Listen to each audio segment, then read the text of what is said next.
दोस्तों आज की इस वीडियो में हम आपको बताएंगे इवापोरेशन सिस्टम के टू डिफरेंट टेक्नोलॉजी के बारे में, जिसमें हम आपको बताएंगे कि एमई यानी कि मल्टीपल इफेक्ट इवापोरेशन और एमबीआर यानी कि मैकेनिकल वेपर रिकम्प्रेशन दोनों के ऑपरेशन टेक्नोलॉजी है, जिसमें हम आपको बताएंगे कि एमई और एमबीआर दोनों जो टेक्नोलॉजी है इन दोनों में डिफरेंसेस क्या है।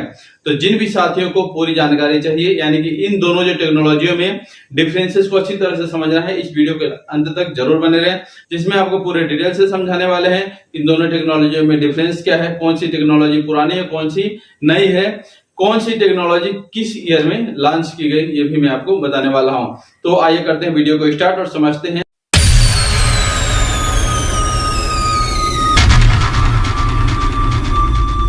तो आप सभी साथियों को नमस्कार। दोस्तों मैं आपका साथी धर्मराज यादव और आज की इस वीडियो में आप जानेंगे एमई और एमबीआर प्लांट में डिफरेंस क्या होते हैं। तो उसको हम आपको स्टेप बाय स्टेप बताएंगे, इसको आप ध्यान से सुनिएगा।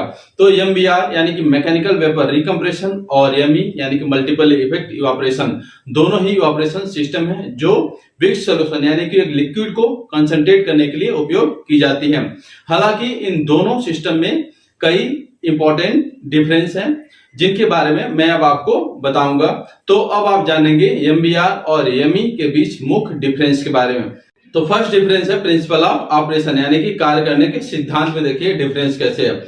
तो पहले हम बात करेंगे एमबीआर के बारे में। तो एमबीआर सिस्टम में वेपर को एक मैकेनिकल कंप्रेसर द्वारा कंप्रेस किया जाता है, जिससे उसका टेम्परेचर और प्रेशर बढ़ जाता है। फिर इस कंप्रेस वेपर का उपयोग इवापोरेशन के लिए हीटिंग सोर्स के रूप में किया जाता है, जिससे एनर्जी की सेविंग होती है। किसमें? एमबीआर सिस्टम में। वहीं अगर बात किया जाए एमई सिस्टम यानी कि मल्टीपल इफेक्टिव ऑपरेशन सिस्टम में, तो मल्टीपल इफेक्टिव ऑपरेशन सिस्टम में इवापोरेशन को कई स्टेज में डिवाइड किया जाता है। तो फर्स्ट स्टेज का जो वेपर होता है उस वेपर का उपयोग सेकेंड स्टेज को हीट करने के लिए किया जाता है। सेकेंड स्टेज का जो वेपर होता है उसका उपयोग किया जाता है थर्ड स्टेज को हीट करने के लिए, यानी कि जितने स्टेज में होगा तो फर्स्ट स्टेज में ही केवल हम लोग स्टीम देते हैं, बाकी फर्स्ट स्टेज का जो वेपर जनरेट होगा सेकेंड स्टेज का जो वेपर होगा थर्ड स्टेज को हीटिंग सोर्स के रूप में काम करती है। और जितने भी स्टेज होंगे उसमें क्या होगा आप देखेंगे जो वेपर का जो टेम्परेचर और प्रेशर क्या होती है डाउन होती रहती है। लेकिन एमबीआर में ऐसा नहीं है। एमबीआर में जो प्रेशर और आपका जो टेम्परेचर है कांस्टेंट बना रहता है, क्योंकि उसमें हम लोग एक मैकेनिकल कंप्रेसर का यूज करते हैं। और जो एमई सिस्टम है, एमई में क्या होती है कि जितनी हम लोग स्टीम दे रहे हैं उसको प्रॉपर यूज कर पाते हैं, यानी कि जितने भी स्टेज में हम लोग उसको डाल रहे हैं उसके वेपर को, तो उसमें क्या होती है जितनी भी अपनी जो एनर्जी होती है उसको हम लोग पूरा कंज्यूम कर पाते हैं, इसलिए एनर्जी की सेविंग होती है। तो इवापोरेशन की जो दोनों टेक्नोलॉजी है दोनों में एनर्जी सेविंग होती है, लेकिन दोनों का जो कार्य करने का सिद्धांत है अलग अलग है। सेकेंड डिफरेंस है एनर्जी सोर्स यानी कि ऊर्जा का स्रोत है, उसमें देखिए कैसे डिफरेंस है। पहले बात करते हैं एमबीआर की। मैकेनिकल वेपर रिकम्प्रेशन सिस्टम मुख्य रूप से इलेक्ट्रिसिटी पर डिपेंड करती है यानी कि निर्भर करती है, क्योंकि इसमें कंप्रेसर को चलाने के लिए इलेक्ट्रिकल एनर्जी की जरूरत पड़ती है। वहीं हम लोग बात करें एमई यानी कि मल्टीपल इफेक्टिव ऑपरेशन सिस्टम मुख्य रूप से स्टीम के ऊपर निर्भर करती है, क्योंकि फर्स्ट स्टेज में लिक्विड को हीट करने के लिए स्टीम की जरूरत पड़ती है और सेकेंड स्टेज में हीट करने के लिए जो फर्स्ट स्टेज का जो वेपर है वही उपयोग किया जाता है। तो इस प्रकार दोनों टेक्नोलॉजी की जो एनर्जी सोर्स की जो डिपेंडेंसी है वो अलग अलग है। एमबीआर जो टेक्नोलॉजी है उसमें इलेक्ट्रिसिटी के ऊपर ज्यादा डिपेंड है और जो एमई सिस्टम है वो स्टीम के ऊपर ज्यादा डिपेंड है। थर्ड डिफरेंस है एनर्जी इफिशिएंसी यानी कि ऊर्जा की दक्षता में देखिए दोनों टेक्नोलॉजी में कैसे डिफरेंस होती है। तो पहले बात करते हैं एमबीआर की। एमबीआर टेक्नोलॉजी अत्यधिक एनर्जी इफिशिएंट होती है, क्योंकि यह कंप्रेस्ड वेपर की एनर्जी को पुनः उपयोग करती है, जिससे एनर्जी की कंजप्शन में कमी होती है। वहीं बात करते हैं एमई सिस्टम की यानी कि मल्टीपल इफेक्टिव ऑपरेशन सिस्टम भी एनर्जी इफिशिएंट होती है, लेकिन इसकी एनर्जी इफिशिएंसी एमबीआर की तुलना में कम हो सकती है। हालांकि यह सिस्टम भी काफी एनर्जी सेविंग करती है।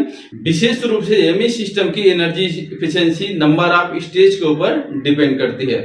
फोर्थ डिफरेंस है इन्वायरमेंटल इम्पैक्ट यानी कि पर्यावरण पे इन दोनों टेक्नोलॉजी का प्रभाव क्या है। तो पहले देखिए एमबीआर की। तो मैकेनिकल वेपर रिकम्प्रेशन सिस्टम का इन्वायरमेंटल इम्पैक्ट कम होता है, क्योंकि यह एनर्जी की सेविंग और ग्रीन हाउस गैसेस का इमिशन कम करती है।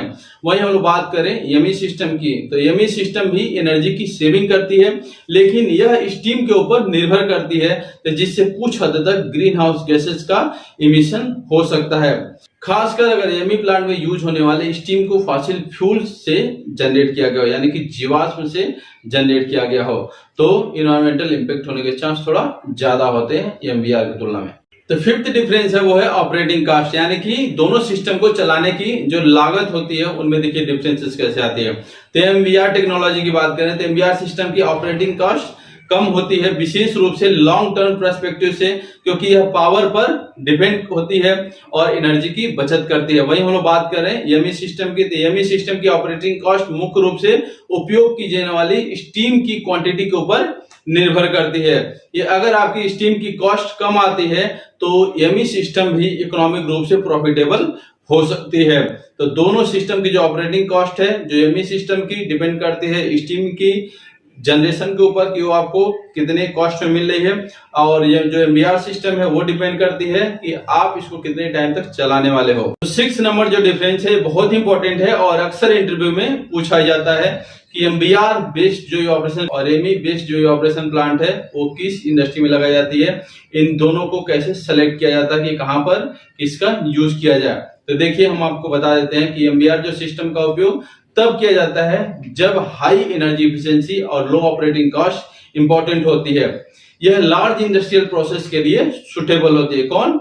Mechanical vapour recompression system. वही हम लोग बात करें एमई सिस्टम की, तो एमई सिस्टम का उपयोग उन प्रोसेस में किया जाता है जहां पर आपको स्टेप बाय स्टेप ऑपरेशन की आवश्यकता होती है, जैसे कि शुगर इंडस्ट्री में, केमिकल इंडस्ट्री में, पेपर इंडस्ट्री में, तो वहां पर एमई प्रोसेस का यूज किया जाता है। तो इन दोनों का जो यूज केस है दोनों अलग अलग है।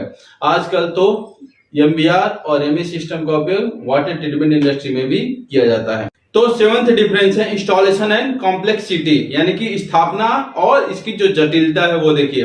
तो पहले हम बात करते हैं एमबीआर सिस्टम की। तो एमबीआर सिस्टम की इंस्टॉलेशन और मेंटेनेंस कॉम्प्लेक्स हो सकता है, खासकर कंप्रेसर और उससे संबंधित जो इक्विपमेंट के कारण।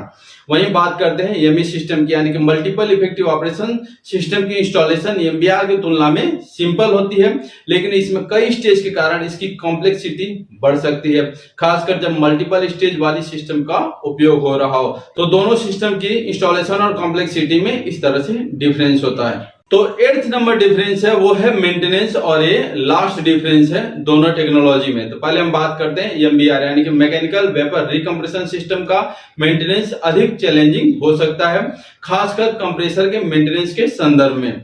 वहीं हम बात करें एमई यानी कि मल्टीपल इफेक्टिव ऑपरेशन सिस्टम का मेंटेनेंस एमबीआर के कंपेयर में इजी हो सकता है, लेकिन इसमें मल्टीपल स्टेज और इक्विपमेंट की चेकिंग की आवश्यकता होती है। तो दोनों का जो मेंटेनेंस का डिफरेंस इस प्रकार है। तो एमबीआर और एमई जो ऑपरेशन की जो दोनों टेक्नोलॉजी के डिफरेंस के बारे में तो आप समझ लिया। अब हम बात करते हैं कि इसमें से एमबीआर और एमई टेक्नोलॉजी में से पुरानी कौन सी है। तो जो अपनी जो एमई जो ऑपरेशन की जो टेक्नोलॉजी है, यानी कि जो मल्टीपल इफेक्टिव ऑपरेशन वाली जो टेक्नोलॉजी है ये पुरानी है। ये 19th सेंचुरी में आ गई थी, और इसका ईयर देखा जाए तो 1820 से लेके 1840 के बीच में इसको लॉन्च किया गया था और इंडस्ट्रियल डेवलपमेंट में ये आ गई थी। वही हम बात करें एमबीआर यानी कि मैकेनिकल वेपर रिकम्प्रेशन टेक्नोलॉजी के बारे में, तो ये एमई जो टेक्नोलॉजी है उससे नई है और ये 20th सेंचुरी में आई थी। तो 1950 से लेके 1960 में ये इंडस्ट्री में यूज होने लगी थी। अब ओवरऑल इस टॉपिक की कंक्लूजन यानी कि इसके निष्कर्ष के बारे में बात करते हैं। तो देखिए पहले बात करते हैं एमबीआर यानी कि mechanical vapour recompression system energy की सेविंग और इन्वायरमेंटल बेनिफिट्स प्रदान करती है, लेकिन इसकी इंस्टॉलेशन और मेंटेनेंस एक्सपेंसिव और कॉम्प्लेक्स हो सकता है। अब बात करते हैं एमई सिस्टम यानी कि मल्टीपल इफेक्टिव ऑपरेशन सिस्टम कई स्टेज में इवेपोरेशन प्रोसेस को डिवाइड करके एनर्जी की सेविंग करती है और अपेक्षाकृत इजी और लो कॉस्ट वाली हो सकती है, लेकिन इसका एनवायरमेंटल इंपैक्ट अधिक हो सकता है यदि स्टीम के सोर्स पर कंट्रोल नहीं किया गया हो। तो ये इस टॉपिक का ओवरऑल निष्कर्ष है।